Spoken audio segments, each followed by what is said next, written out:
नमस्कार मैत्रिणींनो, संगीता किचन रेसिपीमध्ये तुमचं अगदीच मनापासून स्वागत आहे. बघा, आज आपल्याला इथं थोड्याशा मुठभर मिरच्या, 2 बटाटे आणि मुठभर लसूण याच्यापासून अगदी भन्नाट अशी रेसिपी बनवायची. पहा, ही रेसिपी एवढी छान आहे की अगदी लहान मोठेसुद्धा सगळे आवडीने खातील अशी ही रेसिपी आहे मैत्रिणींनो. इथं मी 2 बटाटे घेतलेले आहेत. 2 बटाट्यांची आपल्याला पूर्ण अशी साल काढून घ्यायची. पहा, ही साल आपल्याला संपूर्ण अशी काढून घ्यायची की साल त्याला अजिबात राहिली नाही पाहिजे. आणि थोडीशी राहिली तरी काही प्रॉब्लेम नाही आहे, पण जेवढी काढसान तेवढा बटाटा आपला सुंदर दिसणार आहे. पहा, आता मी तुम्हाला याच्या आधी भरपूर साऱ्या चटण्यांचे प्रकार दाखवलेत, पण ही आजची बटाटा मिरची चटणी पहा मैत्रिणींनो, खूप छान आहे. आणि ह्या 2 बटाट्यांमध्ये अगदी 4 माणसांचं पोट भरणार आहे ह्या चटणीमध्ये. पहा, आणि खरंच खूप आवडीने खाणार, एवढी छान ही चटणी होती. कधीतरी मैत्रिणी अशा पद्धतीने सुद्धा चटणी करून पहा, कारण की आपण दरवेळेस त्याच चटण्या खाऊनसुद्धा कंटाळा येतो. थोडासा काहीतरी त्याच्यात बदल.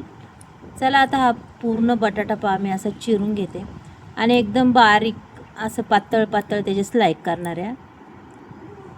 आणि इथं मी आधीच एका ताटामध्ये पाणीसुद्धा घेतलेलं आहे, कारण की आपला बटाटा लगेच चिरला की पाण्यात टाकून द्यायचं. म्हणजे काय होतं, बटाट्याचा पूर्ण स्टार निघून जातो आणि बटाटा काळासुद्धा पडत नाही, लूजसुद्धा होत नाही आपला. पाहू शकता तुम्ही अशा पद्धतीने. हे बघा, मी हा संपूर्ण बटाटा मैत्रिणींनो चिरून घेणार आहे. पण ही चटणी आहे ना, करताच फिनिश झाली. एवढी भारी चटणी झाली ती, खरंच खूप चवदार अप्रतिम झाली होती. आता इथं हा लसूण मी पूर्ण हा गोट्याने ठेचून घेणार आहे. तुम्ही गोट्याने घ्या किंवा खलबत्त्यात टेचा तरी काय प्रॉब्लेम नाही आहे, किंवा मिक्सरच्या बाउलमध्ये आबडधोबड फिरवला तरीही चालेल. पण शक्यतो मी फक्त टेचणार आहे, कारण की पूर्ण बारीक आपल्याला करायचं नाही आहे, की आपला लसूण त्याच्यात दिसला पाहिजे आणि भाकरीसोबत खाताना बी खूप छान वाटला पाहिजे. तुम्ही भाकरीसोबत खा, पावाबरोबर खा, चपातीबरोबर खा, खरंच ही चटणी खूप छान लागते. चला, पूर्ण इथं लसूण बघा झालेला आहे माझा ठेचून. आणि बटाटासुद्धा मस्त धुवून घेतलेला आहे, पाण्यात टाकलेला आहे मैत्रिणींनो. चला, आता इथं कढई ठेवलेली आहे गॅसवर. पहा, कढईमध्ये आपल्याला लगेच तेल टाकायचं. त्याच्यानंतर जिरी मोहरी पाहू शकता, थोडा कढीपत्ता बी टाकलेला आहे आणि त्याच्यानंतर आपला संपूर्ण हा बटाटा त्याच्यात आपल्याला टाकून द्यायचा आहे. आता हा बटाटा पहा मैत्रिणी, आपल्याला अजिबात पाण्याचा थेंबाचा वापर करायचा नाही आहे. बटाटा अगदी छान पद्धतीने हा परतून घ्यायचा आहे बरं का. मग पहा मी आज कशी बनवते ही चटणी. खरंच मैत्रिणी एवढी सुंदर दिसते, अप्रतिम रंग दिसतो तिचा, आणि असं वाटतं की झाल्याच लगेच खावा, एवढी भारी दिसते. आता हा पूर्ण बटाटा आपला कमीत कमी 90% बटाटा हा शिजलेला आहे. पहा, त्याच्यानंतर मी अगदीच मुठभर शेंगदाणेसुद्धा टाकल्यात. त्याच्यानंतर आपल्याला लसूणही टाकायचं आहे, पाहू शकता. आणि इथं मस्त ह्या मिरच्या पहा. मग ह्या मिरची आणि हा बटाटा, मग याची भाजी पहा काय सुंदर होती. भाजी म्हणा किंवा चटणी म्हणा, अगदीच अप्रतिम अशी चव लागणारी आहे. पहा मैत्रिणींनो, अजिबात ही मिरची तिखट नाही आहे, खायला बी खूप टेस्टी. आणि ह्या मिरच्या आमच्या शेतातल्याच आहे, त्याच्यामुळं काय प्रॉब्लेमच नाही आहे विकत आणायचं. चला, इथं चवीपुरतं मीठही टाकून घेते. पहा, आता हे आपल्याला अगदी छान पद्धतीने असं परतून घ्यायचं आहे बरं का. जेवढं परतता येईल तेवढं परतून द्यायचं, कारण की आपले शेंगदाणे घातलेत ना, ते सुद्धा असे कुरकुरीत झाले पाहिजे. पहा, ही बटाटा मिरचीची भाजी कशी वाटली तुम्हाला नक्कीच मला सांगा. अजूनही करायची, आपली काही झाली नाही लगेच तयार. पण आता मी तर 2 मिनटं तरी याच्यावर झाकण ठेवणार आहे बरं का. अशी मऊसूत ही मिरची शिजती, खरंच वाफेवरच शिजती. पहा, आणि तिला रंग बी खूप छान येतो. तरी मी तुम्हाला सांगते मैत्रिणी, इथं मी एकदा दोनदा तरी झाकण ठेवणार आहे या मिरचीवर, कारण की आपली मिरची आणखीनच चवदार व्हायला पाहिजे. पहा, पुन्हा 2 मिनटं झाकण ठेवूया. 2 मिनटांनी आपण परत बघूया किती सुंदर कलर दिसतोय पहा. मिरची बी अगदी रेडी झालेली आहे ही.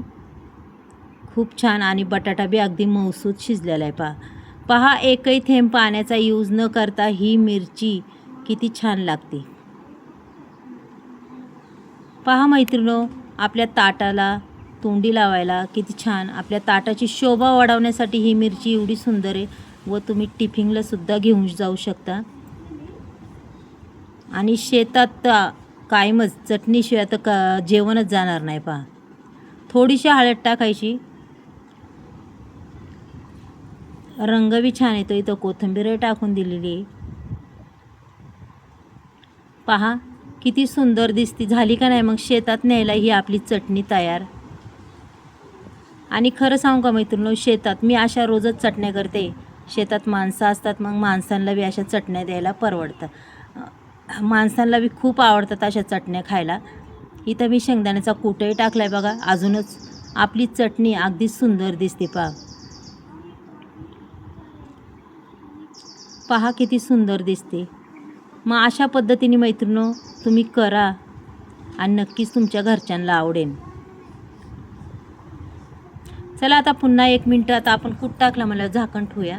1 मिनिटांनी पुन्हा पाहूया. बघा छान वाफ बसलेली आहे आणि आपली ही चटणी मस्तच झालेली पहा.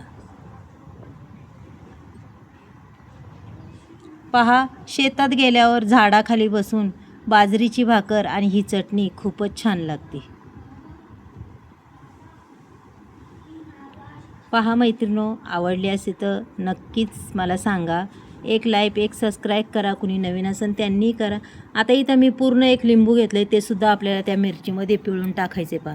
अजूनच चवदार अशी ही आपली चटणी लागते बरं का लिंबाच्या रसाने. तिचे अजून म्हणतात ना, जास्त गुणांनी अजून जास्त भारी लागते ती. लिंबू जर पिळलं ना, मस्त अशी आंबट तिखट खूप छान चव लागते पहा. आणि मिरची बी अगदी मस्त झाली. आणि ही मिरचीसुद्धा अशी एकदम पातळ कातडायची आहे, त्याच्यामुळं ती खायला खूपच छान मिरची मैत्रिणींनो. चला, मिरची तयार झालेली आहे. मी आता तुम्हाला इथं भरून दाखवते पहा. पहा किती सुंदर दिसती. आणि त्याच्यात ते शेंगदाणे असे दाताखाली आल्यावर किती भारी वाटतात पहा बरं. आवडली का तुम्हाला? नक्कीच सांगा मला. पहा काय सुंदर चटणी मैत्रिणींनो. चला मग उद्या आपण भेटूया असाच नवीन व्हिडिओ घेऊन. बाय.